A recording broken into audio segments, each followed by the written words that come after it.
The answer for the abolition of the Khilafah on the 3rd of March 1924 is located in a place called India.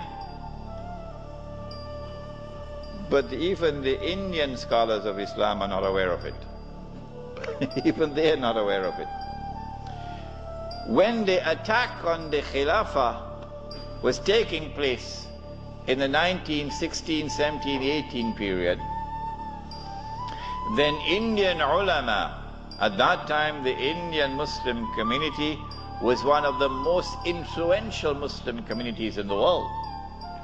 And the Indian Muslim community was led by leaders who knew Islam and lived Islam. Men like Maulana Muhammad Ali Jawhar, Maulana Shaukat Ali, Maulana Sayyid Sulaiman Nadwi, Mufti Kifayatullah, men who knew Islam and lived Islam. And they wanted to get rid of British imperial rule in India, so that when they got rid of the British, they could restore Islamic rule over Muslims. That's all they wanted. And so they established a movement which they call the Khilafat movement, Harakatul Khilafah, the Khilafat movement. When they established the Khilafat movement and it began to mobilize the Muslim masses, the body which was sleeping is now waking up for revolutionary struggle to preserve the Khilafah in Istanbul.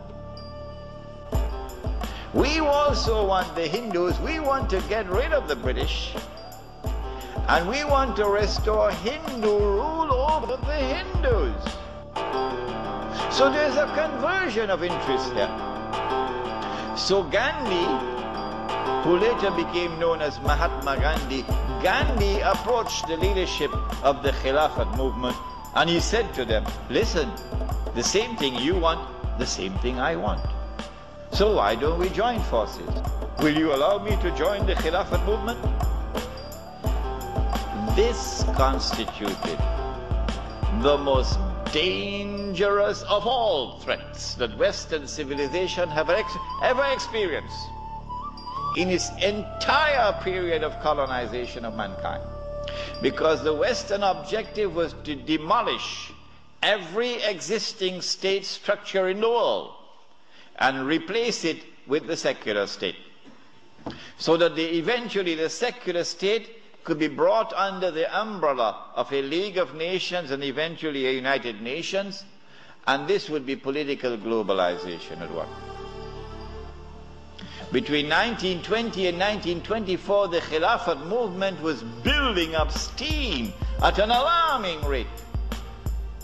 And by 1924, the British had calculated, we have to get rid of this Khilafat movement. And the only way we can think of now is to abolish the Khilafah. And so they put the pressure on Mustafa Kemal.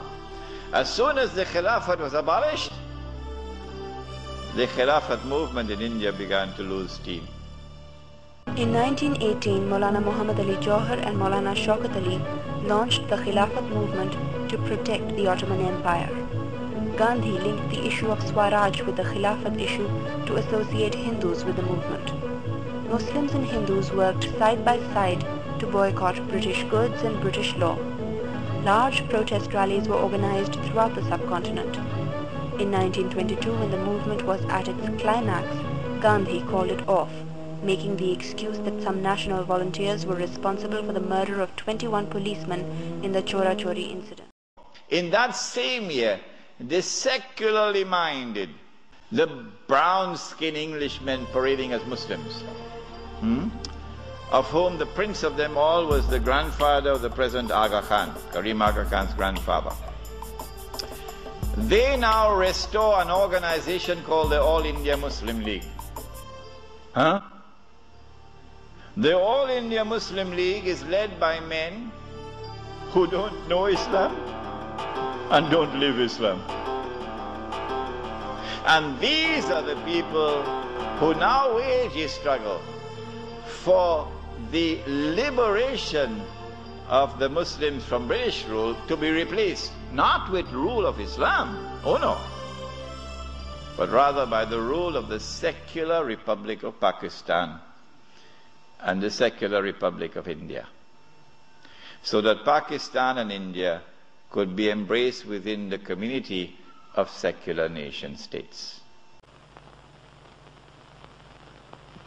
On June 3rd, Mountbatten secured the consent of the Congress and the League leaders to the British government plan of setting up two independent dominions on August 15th, 1947.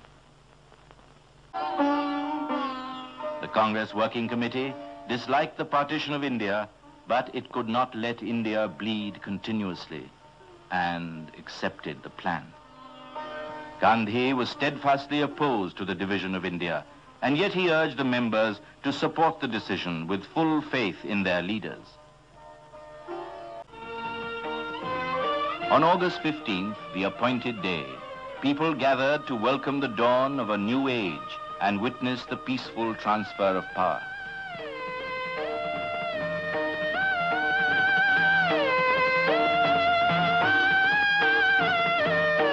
Lord Mountbatten became the first Governor-General of the Dominion by the will of the sovereign people of India. The first session of the All India Congress Committee after the attainment of freedom declared its faith. Our aim has been to develop this great country as a democratic, secular state. Values were changing fast under the impact of events. But of course you had to put a little red herring to fool the people. So you have to make it appear as though Pakistan is going to emerge as an Islamic state, but that's just dust in their eyes, to fool those who see with only one eye. Citizens of Pakistan, it is with feelings of greatest happiness and emotion that I send you my greeting. August the 15th is the birthday of the independent and sovereign state of Pakistan. It marks the fulfillment of the destiny of the Muslim nation, which has made great sacrifices in the past few years to have its homeland. We stand by the United Nations Charter and will gladly make our full contribution to peace and prosperity of the world. Let us on this day humbly thank God for His bounty and pray that we might be able to prove that we are worthy of it. As loyal citizens of Pakistan, they have nothing to fear. To the states beyond our borders, we send our greetings and assure them that Pakistan will extend to them its most friendly cooperation in preserving peace.